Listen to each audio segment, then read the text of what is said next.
Hello everyone, this is Patrick bringing you another Warhammer campaign as Tyrion in the Immortal Empires, of course. I'm gonna do a bit of tutorial if there's some new players trying to get into Total War. Basically, this game is basically a map painter. So this is your map.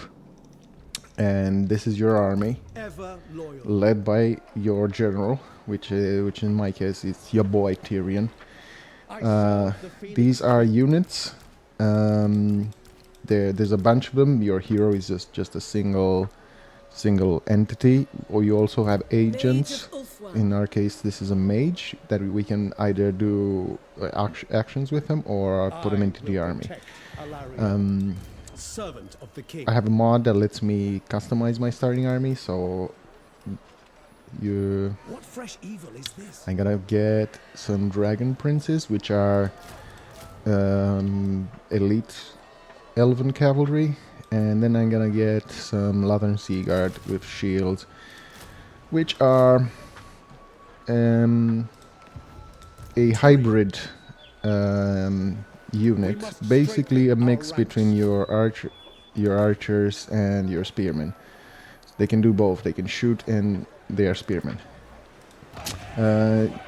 What you can recruit is based on what build. Well, for most factions, there are exceptions, of course, but for most factions, your barracks basically lets you recruit soldiers. Makes sense, right? Your like your shrine to your gods lets you recruit a phoenix and so on. Your archive / magic building lets you recruit your agents, your mages, and some water elements, and which are called oceanids in this game.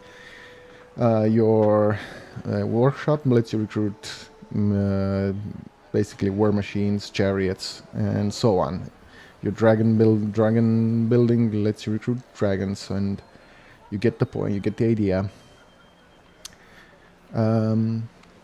What you have in here, what you recruit in here, what you're moving along, you can, when you go into the battle map, you will have the same units as on your campaign map.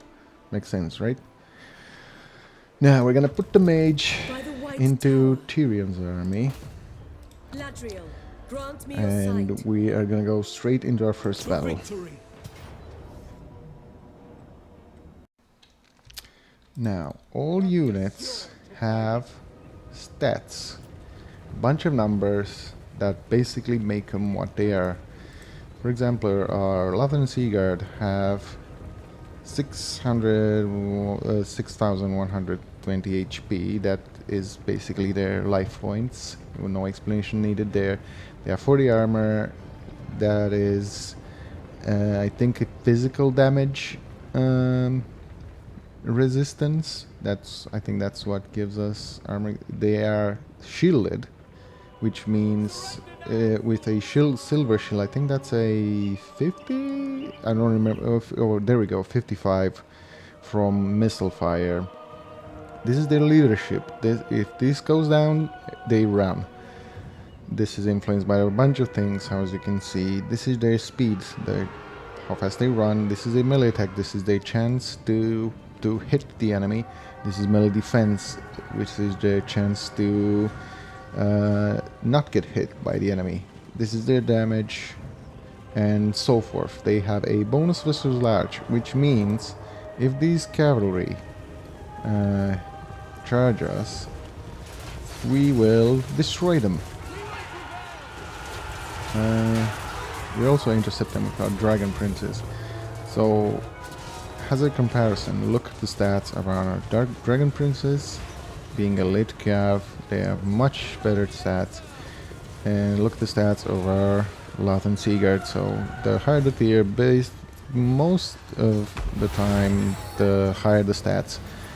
So our Lathern Sea Guard are, but their gimmick is that they also have a range, which a range attack, and this is how far they hit, and then they have missile strength. This is their missile damage. But as you can see, when they engage in melee, they take out their shields and spears and they fight in melee. And they are very good anvils, and they shoot, so they're great. Some of the hybrid units are not that great, but Waffensieger is probably the best one. The best one for the cost. And Tyrion, on the other hand, he's your hero, he's your lord. He is very powerful. He's just one single unit, and if you look at his HP, he has half the HP of more than half actually, of the Waffensieger. So one man is worth in HP half this. How many men is in here? 90. So that's 45 men rolled into one. So you can. It's just a basic comparison, so you can realize how strong heroes are. Our mage is much weaker. She's a mage. We're just using her in melee because we don't have any melee troops, but usually she just sits behind the line. That was a splash attack from Tyr, knocking her down. There is no friendly fire from melee attacks, but from range attacks, I think there are, especially from like cannons and stuff, from missiles, like big missiles. Anyway, we have them beaten. We'll explain more in the next ones. After battle, we have options with what to do basically with the prisoners. We could execute them for some experience, or we could force labor them. Now, the different factions have different options, but apparently there's insufficient captives taken to replenish. Anyway, but we're gonna do the ransom. So we're gonna get influence. We're gonna talk about influence a bit later, and some money. Now, cities are gathered into provinces. So this is my main city, Lothern, and it makes a province with 3 other cities. Basically, the ones you can see here. That's my province. And now I'm gonna take also. Armies have a movement range shown here. This is how far you can. The darker green line is your normal movement range, your normal stance. This is your march stance. In this stance, you can move it 50% more, but you cannot attack. So basically, let's say I have this city and I needed to rush to defend it, I would just double time or whatever march stance into the city and defend it if it was mine. It's the enemies for now. I still have movement now to take this one. Heroes have a skill tree. That's why. Well, Tyrion is a legendary lord. You have legendary lords. The faction leaders, most of the factions with the mods have legendary lords. So they have skill trees, and I'm gonna get this one, Root Marcher, 5% more campaign movement range. That doesn't increase my march stance range, just increases my base. I think that's how it works. So just in case I couldn't reach this would my skill point would have given it just a little bit more. Maybe I could reach it. Anyway, Root Marcher, if you don't know what to get when you're leveling up as a first skill, you can really never go wrong with a Root Marcher. You shouldn't get it whenever you still can reach somewhere and you have something more useful, immediately more useful. In rest, your first skill, you're pretty safe bet is Rune Marcher. Most legendary lords have it. Most lords have it, so Ancestors be it's good. Take it. for my queen. Movement has I don't know if it's who said it. It's a famous saying: "Speed is the heart of combat." And we're gonna fight this battle as well. So basically, how the game works is archers kill low armor targets pretty well. There's some special missile troops that get rid of higher armor troops. We'll explain when we are using them. Well, we can explain it now. Like the dark shards here have the armor piercing shots, which means the part of the most of the damage is armor piercing missile damage. That means they are really good at killing dragon princes, and that is why we're targeting them as soon as we see them.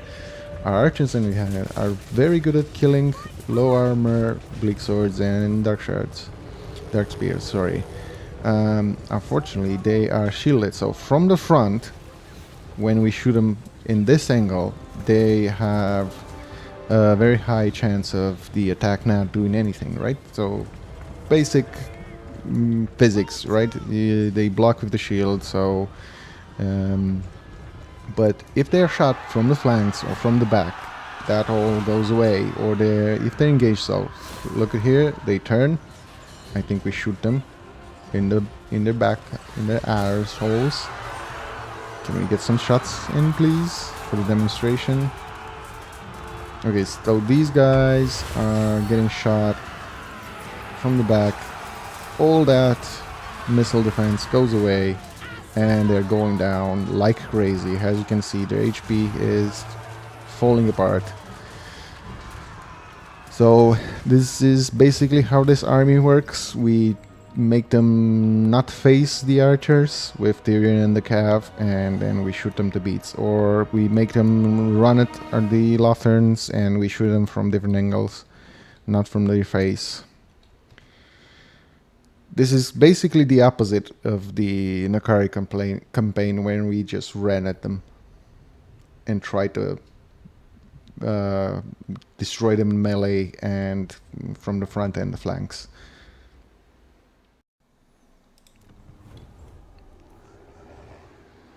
We have captured it. Now we got our second province in the second city in the province. When we get all of them, we get a commandment, which we'll talk about later. Protector of the Everqueen. Now we got one more level up for Tyrion, and I want to get Drill Master, so we can recruit one more. In order to get Drill Master, we need 4 skills in this side, 4 in any of them. So we're gonna go get Bound Service, which makes our recruitment a little bit cheaper. This is our mage, and we're gonna give her start off her spells. We will recruit 2 more archers without armor. I've watched, I think it was Legend of Total War, saying the archers with light armor are kind of a waste. They're not worth it, the 6 extra upkeep and whatever. It's not really good to have them there. It's really not worth it. And if something gets into your archers, they're very squishy, very low stats, and doesn't really, the extra armor doesn't really do anything. So pretty much archers are just as good or just as bad as archers with armor. So we're gonna get some normal archers. The upkeep gets added, does add up. So for buildings, I think we are getting the noble building. This gives us some influence. And also, let's recruit another dude, which is a noble. I think we're gonna upgrade the city. Now, your normal towns, basically settlements, can upgrade up to level 3, and your big city can get up to level 5. There's some special ones that are different, but most of them just function that way. Also, I think we're gonna start building this building, the grove. Now, a grove lets us get eagles and the famous from the last campaign, White Lions of Grace, or also known as Narnia Lions. Also, tier 3B lets us get another agent, which is a handmaiden with it, which is pretty cool as well. Research is a bit different from our previous campaign. In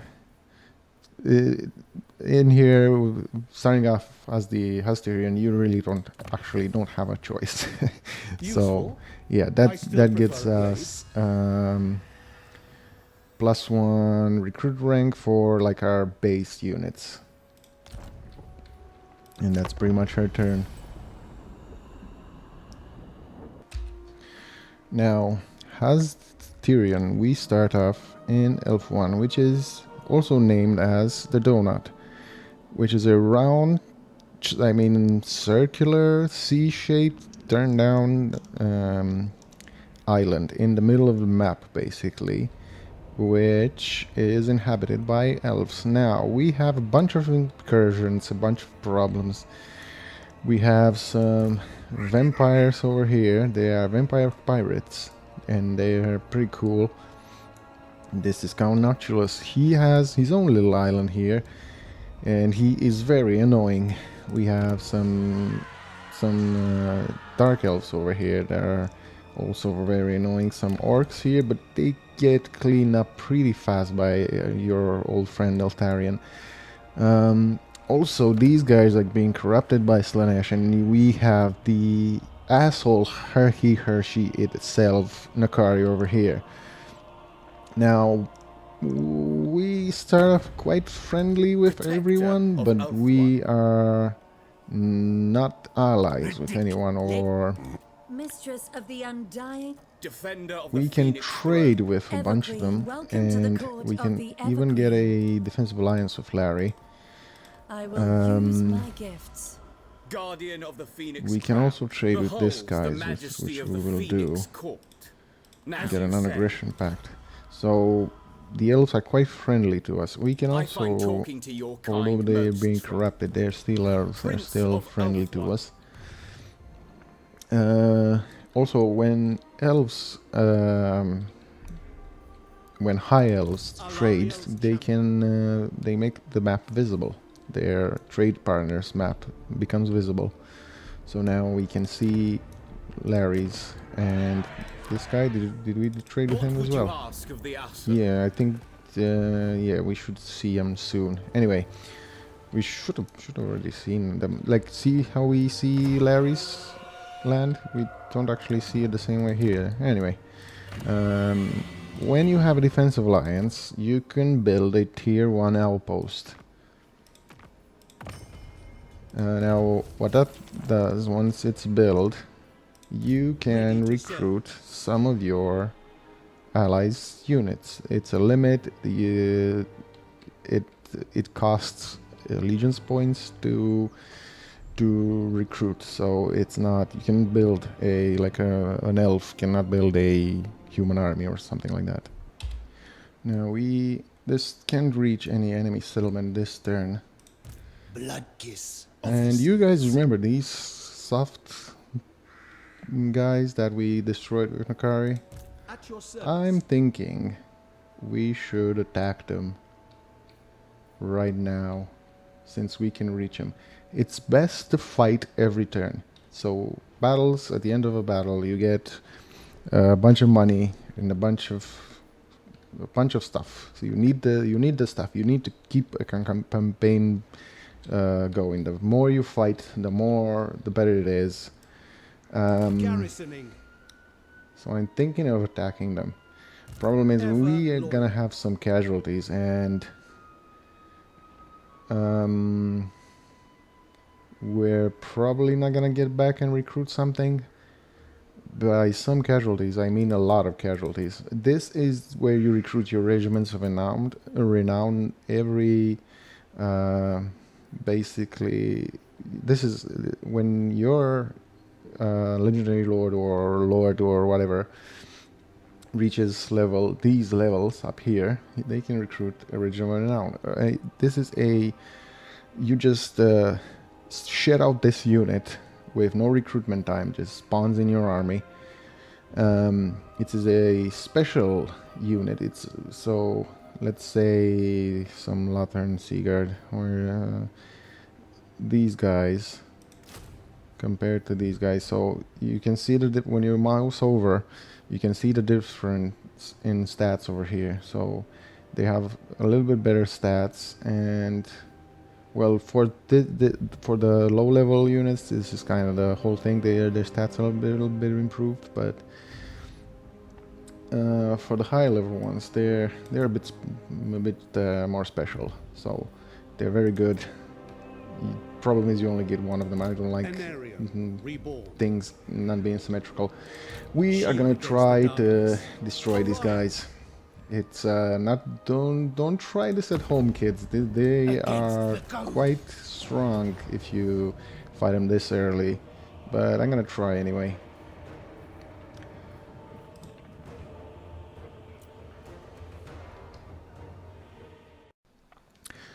Now this is quite a hard battle. Their front line is gonna go down pretty fast. They have low HP, low armor, low stats. This is the perfect target for our archers. They are built to destroy these kind of units. Unfortunately, they have a bunch of mortars. Mortars shoot up and down into our troops. They don't do that much damage against armor, but as you can see, volume of fire destroyed a bunch of our dragon princes. So we're running into trees to hide. Missiles get stopped by trees, so that is why we missiles in general. So even if you want to get into some archers, it's best if you run through trees and then engage them in the outside the trees. Cavalry, as you can see, the red on the stats there, get a debuff from being in the trees, and as soon as they get out, that goes away. These guys are, I didn't notice they have some kind of grenades.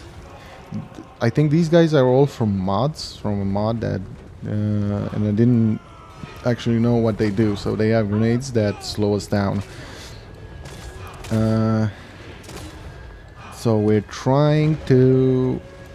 getting hit by grenades that slowed us down, and we get a limp charge in there. But we're still gonna kill one of the mortar teams, I think. So what we're trying to do, we are trying to kill their mortars, so they don't kill our archers, so our archers can kill their infantry. That's the basic plan. Unfortunately, these Prometheans are quite strong. They have high armor, high stats. They're very good at killing our dragon princes. So we are trying to avoid them to get into the cannons without fighting the Prometheans. They're basically crabs. Yep, giant crabs. Their axemen are already destroyed, just shot from the front. They have no shields, so our archers make quick work of them. They have a bunch of guns over here. We're running with our mage against them, so I think we did an overcast. So yeah, harmonic convergence. That is a buffer tier. He buffs the melee attack and melee defense. When we did an overcast one on Tyrion, and Overcast spells have a chance to damage the mage. Overcast does the spell work better. That is a bit of friendly fire over there. Their mortars came online for a second. They left him alone with the Dragon Princess, and they took a few shots towards Tyrion and shot their own man. And it's never a good idea to shoot. So as you can see, Harmonic Convergence, I think it just wore off, so it'll last a lot longer. Tyrion is getting a little Last Samurai a little bit there, getting shot by the guns here. These are just basically men with axes, men with guns. They are like pirates, buccaneers and stuff, and they're kind of roaming the seas. This is why this is the reason they were here.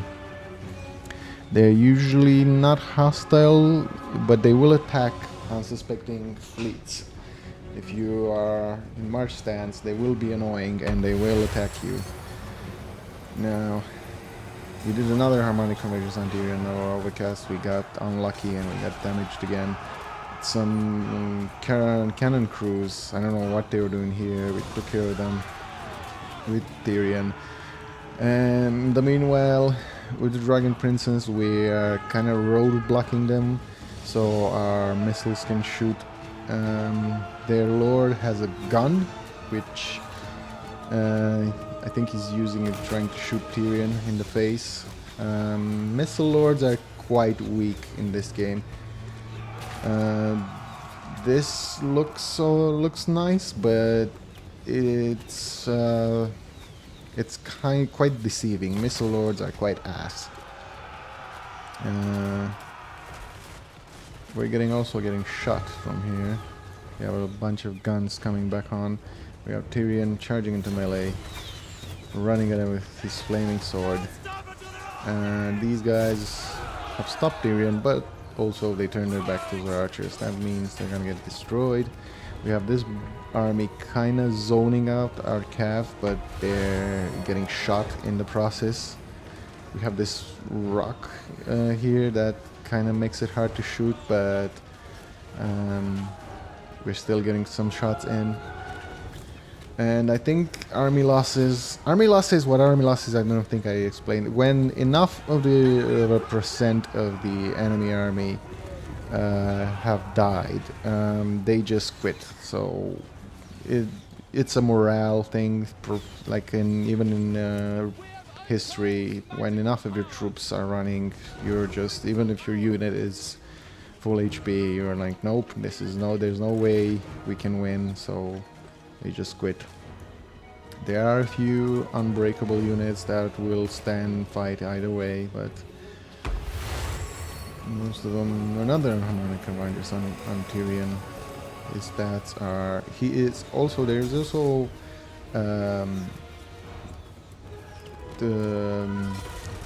the effect of being tired. I don't know where that is shown.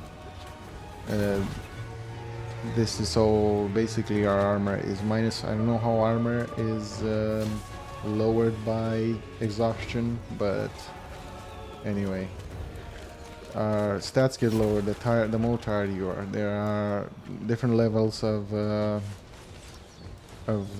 fatigue basically in this game, so yeah, I think exhaustion is the worst one, right? Yeah, exhausted is the worst, the most tired you can be, so they won't go any lower than this. So enemy lord is dead. Their troops are running. I think we just stand there. I thought they might. Actually, we do have to fight them again because they were not in march stance. So they will have to. We have to kill the remaining of their army. If your army is in march stance and it gets attacked, there won't be any survivors. They're basically too tired to run, so it will get destroyed. In this case, the army wasn't, so they will run. The remainder of the units will run. So this is what I'm trying to do here. I'm trying to kill as many as them as I can, so we have the next battle. We make the next battle much easier. But the battle's won. We'll be finishing up. This is the last unit to run. I think that maybe in this one. Anyway, we'll see you on the campaign map. Now, we took a little bit of beating there, so we're gonna get the replenishment. And hopefully we can reach them. We also can have rights. Most factions have them. Rights are basically invocations in our case, which cost money or some other resource that gives you faction-wide or army-wide or some kind of buff to your campaign. So in this case, we have unlocked the invocation of Assyrians, which gives us 5 influence per turn, construction cost reduction, and control, which are all very good. Let's see if we can reach them. Yes, and we got a decisive victory. I think we can now resolve this, please, gods above.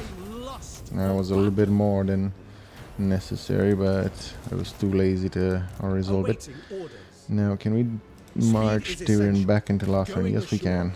So this is what I was talking about the march stance. Now we can do anything. We cannot recruit. We cannot. Only we can get some regiments of renown. But I really don't like these guys. They are quite trash in my opinion. They are basically these guys, which are your basic swordsmen, but they have axes, so they don't even have the shield. Like this was their one good thing. So they're very squishy. Yes, they can maybe kill something, but I don't think they're worth it. All must defend Alfwine. Let's do some. Our guys have leveled up. Let's get 3 times even. Let's get that. Brings our recruitment cost to -15.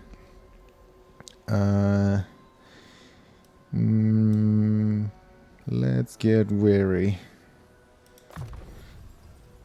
and then we can get drill master. By the White Tower. Our mage can now get some real spells.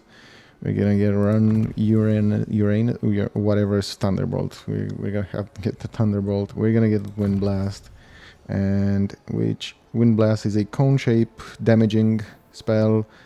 Thunderbolt is exactly what you think it is, and no explanations needed. And we can also get Curse of the Midnight Wind, which lowers melee attack and armor. So most lores of magic kind of work like this. You have like some buff or debuff or one of each, or something in a few damaging spells, and then you get more powerful versions. And then for most lores you also have a passive or two, or yeah. So what a passive does, whenever you're casting a spell, you get some effect just by casting. When you're casting a spell, it's not, you're not clicking to do it. You're just using spells and the effect happens. So who will serve beside me? Then I think we can do the right as well. How much money do we have? 6,000. Yeah, let's do the right as well. I'm hoping this doesn't put our other invocations on cooldown. I'm pretty sure it doesn't, so let's do it. I want the replenishment right. What we could do is recruit another lord and recruit army into that. I think I forgot to upgrade the barracks last turn. So let's do that as well. Your orders? Tyrion, heir of that's our Mary. turn. Ready to serve. Now we're gonna take our next settlement here By Assurium. from these dorks. And we're gonna fight this battle as well. I wanna on some. We're already kind of hurt, and wanna get more losses. Take the might of Ulthuan to the enemy. Now, as you can see, when units were hurt in previous battles, they're still hurt. And the next battle, replenishment makes us recover HP. Fortunately for us, these guys are just they have no lord, and they're gonna be quite easy to defeat, even from the front when there's enough archer fire. Their shields, some of the arrows still go through and still kill a bunch of them. As you can see, they blocked off a bunch of them, but they're still getting hit. We're gonna have Drunken Prince on the flanks. They see the Drunken. They tried to, they turn a little bit, and now they're getting shot from the flank, I think. Yeah. The best would be to, as soon as a unit turns, shoot it, but I think we have enough volume of fire just to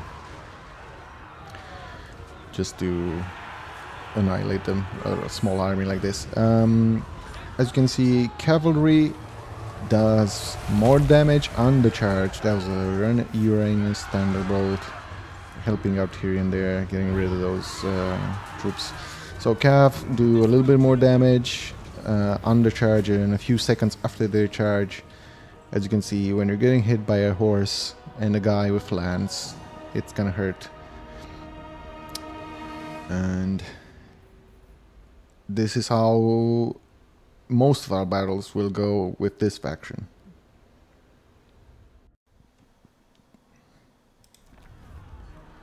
We're going to occupy this place. the settlement. We got a potion of healing, which is great for our boy Tyrion. Wait. Yeah, you keep that. And we can give this to our mage for now. No, Tyrion, you have it. Mage. By the white You have tower. professional toughness. Thank you. Anarian, reborn, servant of the Now, our noble building is ready. And we are going to recruit a noble. And we're gonna get one of the worst ones. And let's do this one. standing by. Now, usually you would put noble into the army because he has this trait, replenishment rate, which means is basically our healing. Replenish out by higher the replenishment rate, the more you heal after you end your turn. Noble son of Ulthuan. But we also have missions. Wait,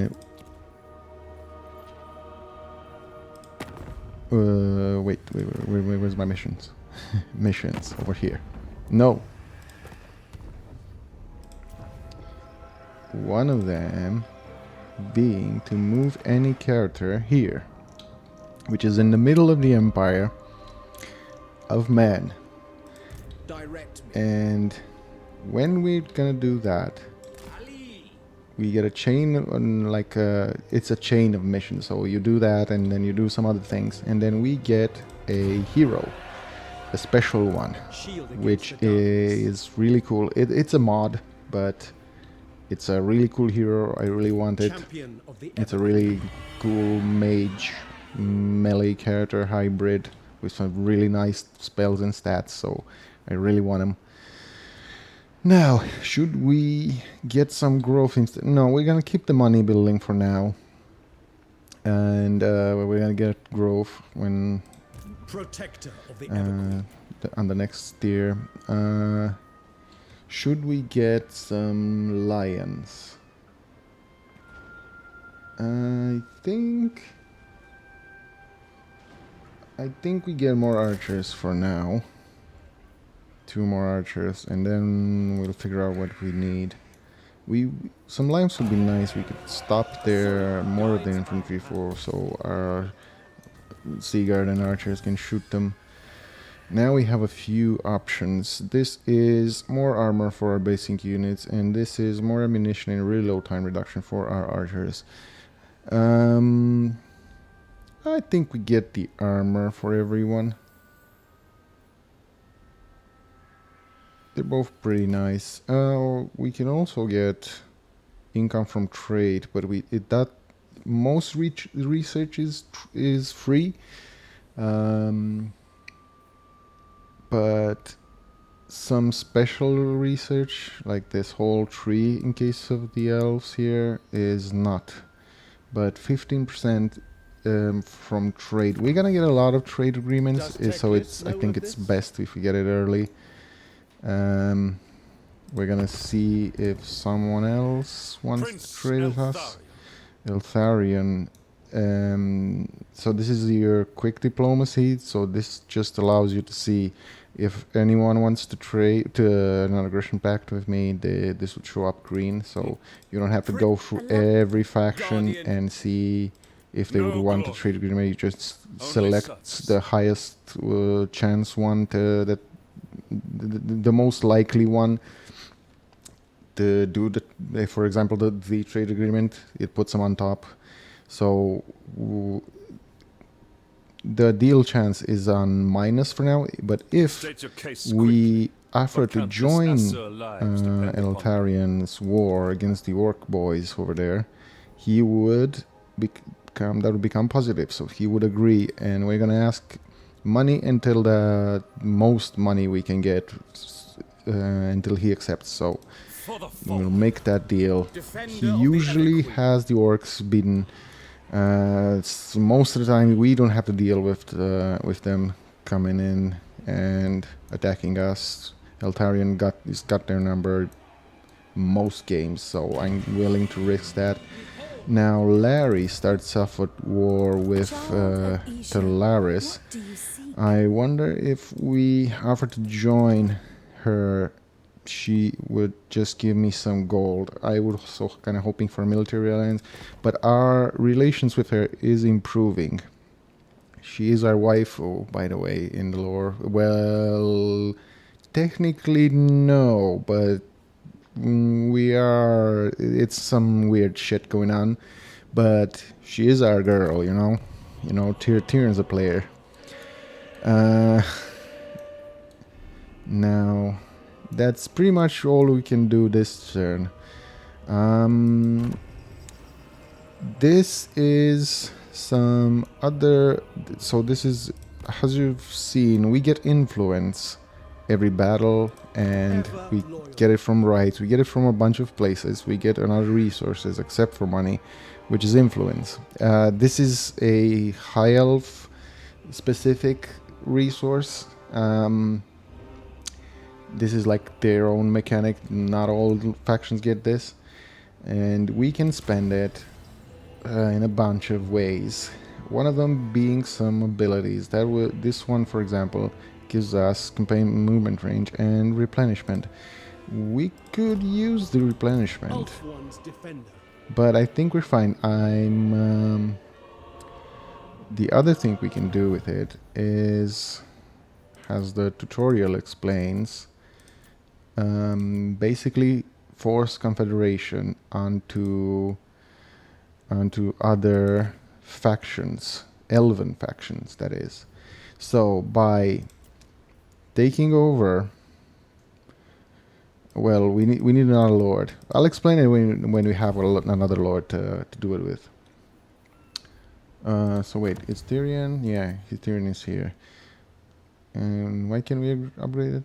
Oh, we need a province. Anyway, I'll explain it when we have the required stuff for it. So, yeah. Also, another thing the High Elves can do, and only the High Elves, they can influence other factions to be more friendly. So we can pay a little bit of influence to increase the relations with Larry, for example, or whoever we want. And over time, they'll be more friendly with us. It's like a a fake gift. If you I live to serve giving my the money kind of does the same thing, but we just spend some influence instead.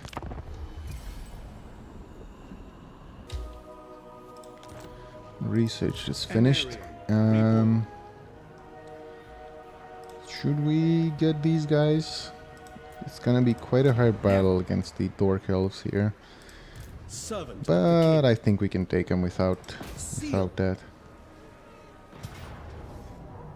As you can see, it gives us a Pyrrhic victory, but I think it's not gonna be that bad. Now, I didn't even check this was a settlement battle, so it's it doesn't have walls, it just has a bunch of entrances and a bunch of corridors. So what we're gonna do here is kind of march units, lay down covering fire. So you basically shoot with a bunch of units and then move a bunch of units. So we lay down covering fire while others are moving. We also, I think, basically crossbows get destroyed by archers, but their crossbows, dark shards, are basically made to kill armored targets, so they are very good in their own way. Our archers are kind of built to kill them. These are, oh no, they're normal dark, so a unit of dark shards will get destroyed by a unit of archers. We even have more range, and I think more missile damage. Or do we? No, we don't have more missile damage, but we just I think that's 90. What are these are archers? Yeah, it's the same. Anyway, we have the units to destroy the archers. They have the archers are made to destroy, let's say, dragon princes. You'll see they shoot Tyrion, which is heavily armored, and they do quite a lot of damage to him. So we're getting a few lanterns on the bridge here, and we're moving out. The dragon princes, we're kind of like just friending them. So we're kind of staggering our lines here, our archer lines. So we're kind of taunting them with Tyrion. They have a bunch of RPs. So flying units are usually quite weak.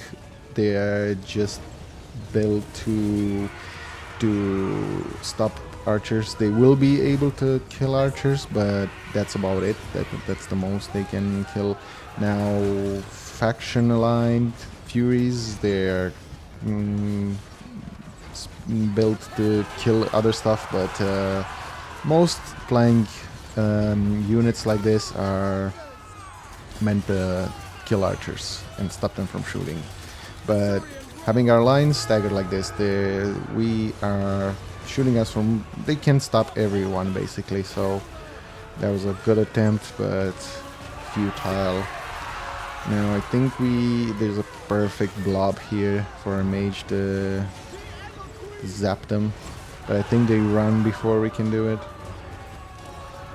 Anyway, they bring units into the shooting line. I don't know how these guys are shooting, but I guess they are. So yeah, they tried to stop us, but oh, there's a lightning bolt, zapping a bunch of them. This, as you can see, it's not Hoops Maw My Broken Mirror, but it is quite effective. Now, Tyrion gets into their crossbow range, and he gets a little bit tickled. Their lord is also a crossbow lord. He has a big ass crossbow and decent melee stats, but not better than Tyrion's. Now he pulls out the sword, and we're gonna have a duel here. Let's go with the banners. Where is the banners? Dragon Prince is coming in, charging down some of the crossbows. We're also moving the archers up into range. We're retreating from the spears. They also have the remnants of some harpies here. We also found a way to shoot these guys.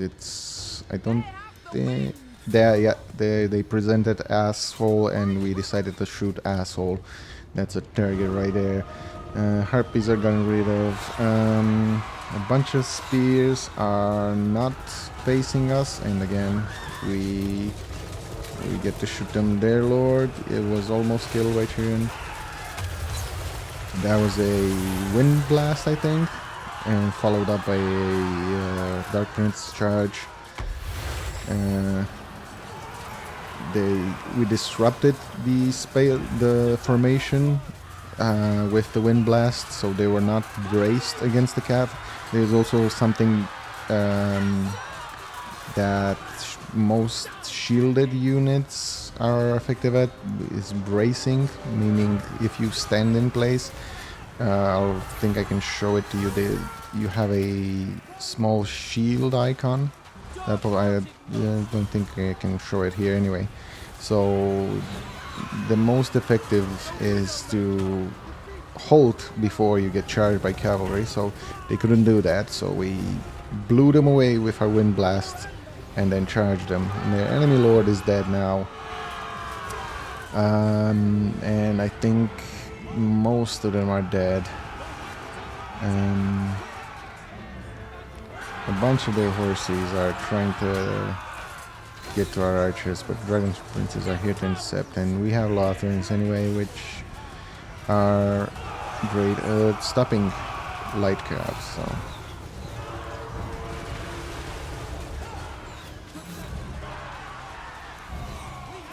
some harpies are still flying around, coming back from route. So basically, units, when they have a white flag, they have a chance to come back when their morale recovers enough. So they're 15 now, but I think because there's a unit following them close by, they're not turning around, but they should turn back soon. It's gone to minus. This is the army loss is kicking in. Yeah, there we go. Army loss is minus 120. So we won the battle. We're going to occupy the settlement as well. And with that, we have the entire province.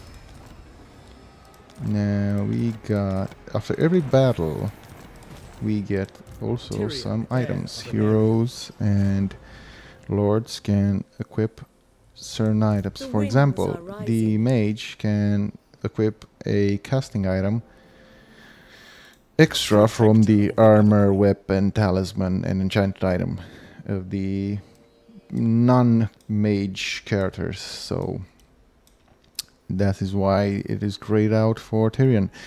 This one, for example, so their color is expresses their rarity.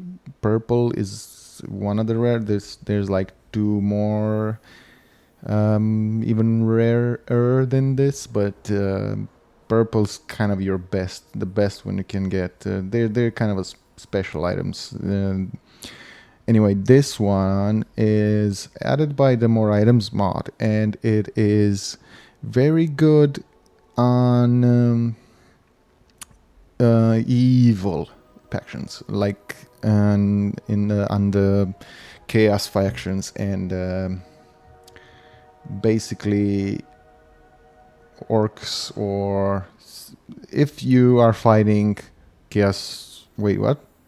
No, it's the other. It's Eternal Hope. Never mind. This is a very good item. There's another one that does the opposite of this one. Basically gives you minus whatever to relations with the bad guys.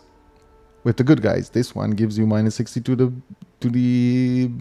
relations to the bad guys, which we will fight eventually. We're going to be fighting them anyway. So this is a great item. Yes. Never mind. I thought it was... usually, with my luck, we would go the other way around. I would always get This one on evil factions and the other one on good factions. So it was just a thing, not believing my luck. This one gives us 20 armor. It's a great item. Vanguard deployment. Just having 20 armor. The Vanguard deployment doesn't even matter. It would have been a great item. And now our mage has almost decent stats. The Reaper. Tyrion, let's get you Drill Master, and let's get Speed of Arsurian for you as well. By the White Tower. Now, when we're using 4 skill points in here, we can get like this unlocking skill point here, which lets us pick the other better. I mean, they're not necessarily better. They're like more expensive, more impactful spells. Not always, but most of the time, this is how it works. Now, there's another barracks here, which we will demolish. It's best if you upgrade your port cities. Ports are great. For most factions, you should upgrade from your province the one with a port. I'm not talking about main cities, but in the other cities, try to do the. I think it's a good thing to get the port cities leveled up as fast as you can. Now, should we get some white lions? War lions? Sure. Let's get 2 of them. And let's get 1 more archer. I don't like eagles. I think they're quite squishy. And now we can do our right. Now, the elves have quite good ones. I tend to always go for the growth where I can get it, but we're gonna have a 16 army. If we do this right, we can get, so you click it this turn and they apply next turn. So next turn we can get a full army of Tyrion and be done with it. Actually, we don't actually need it. We're gonna get a hero. So yeah, that would be so I'll just get a growth. We'll get a great hero just from leveling up pretty soon. But if not, I would have kept the noble and not needed it anyway. So I guess, yeah, we don't need it for now. We don't have enough gold and we don't have them unlocked for the rest of the research. So let's get armor for everyone. Wait, there was something else. Yeah, this buffs up the lions, war lions, and the eagles. This buffs the heroes in the armies. That's pretty nice. We're gonna get the armor anyway. We can upgrade the post. I don't know if this is a elf thing or whatever, but I thought with most factions you need a military alliance to get up to tier 3. Defensive alliance would only get you tier 1, but I don't know exactly how this works, but from what I remember, that is how it usually worked. But anyway, I'm not one to complain. I'll get me outpost. This guy, we're just gonna click it. Where's the province? Where's our quest? I think it's along the river and over here. I know this by heart. If you don't know, just check your quest. Not diplomacy, your quest. Thorbergheim. Yeah, it's over here. And did I click right? I think I did. Anyway, it's that way. Go, son, go. That's our turn. We are gonna continue in the next episode. In the Nakari campaign, we destroyed the elves. Now we are the elves. We will destroy Nakari, and all those that try to not to destroy the world, we are gonna save the good guys. See you in the next one.